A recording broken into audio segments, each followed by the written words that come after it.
O governo federal corre contra o tempo para chegar a uma solução sobre o corte de gastos do orçamento. Essas discussões já se arrastam por 3 semanas e seguem sem prazo para acabar. Chegando aqui o repórter André Anelli com as últimas informações. O presidente está negociando mais um ministério para ter cortes. Quem deve segurar essa bomba? Meu caro André Anelli, boa noite, bem-vindo e bom trabalho. Obrigado, Thiago. Muito boa noite a você também e a todos ligados aqui no Jornal Jovem Pan.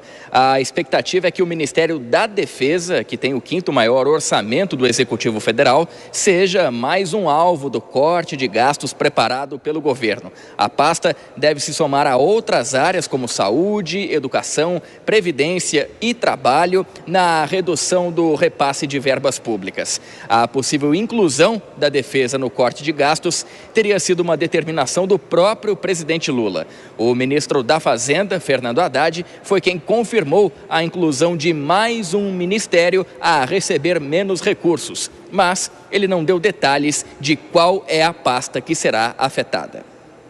O presidente pediu um esforço para incluir um ministério nesse esforço, uma negociação que deve ser concluída até quarta-feira. Qual ministério? Então eu não vou adiantar porque eu não sei se o Ministério vai haver tempo hábil de incorporar o pedido dele. Mas acredito que vai haver boa vontade para a gente incorporar uma medida a mais. Nessa quarta-feira, para conversar a respeito da diminuição de repasses para a defesa. O vice-presidente Geraldo Alckmin afirmou que é preciso aguardar o anúncio oficial das medidas e reafirmou o compromisso do governo com as contas públicas. Mas o que é importante é ficar claro que o Brasil terá uma política fiscal rigorosa. Isso vai nos permitir uma política monetária melhor para o desenvolvimento com menor taxa de juros.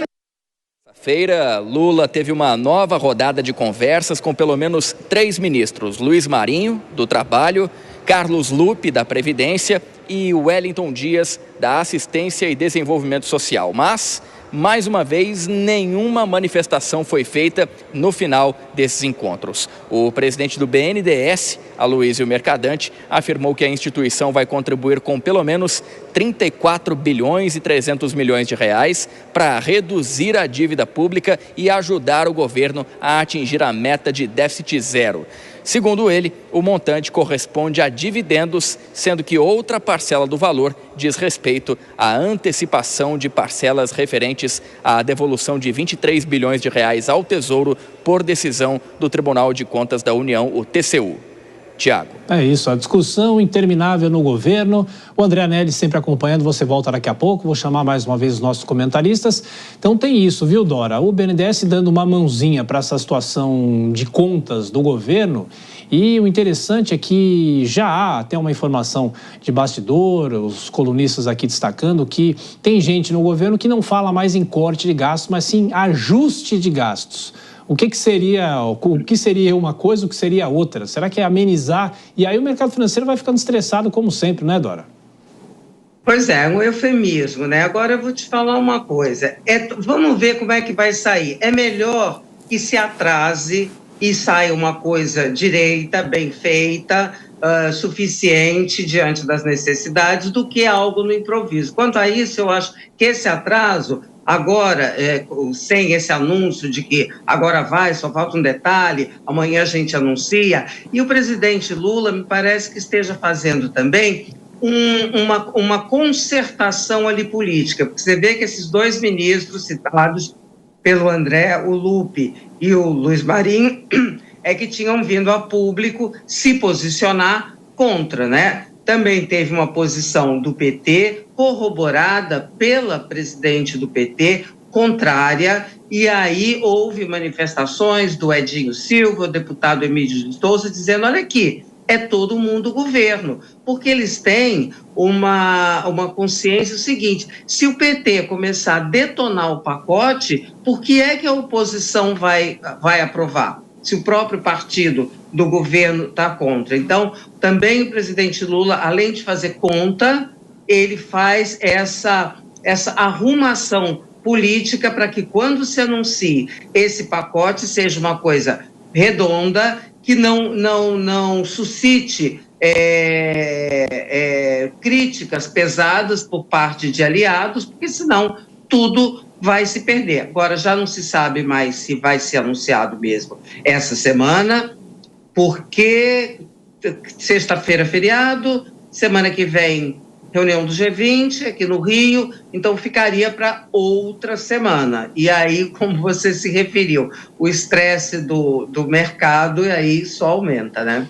E Colbert, tem essa discussão sobre corte nas Forças Armadas. Obviamente que ninguém vai achar um projeto como esse, uma tentativa de se cortar gastos, 100% eficiente e que beneficie ou prejudique as passas. Mas, claro que alguma coisa alinhavada é necessário, né?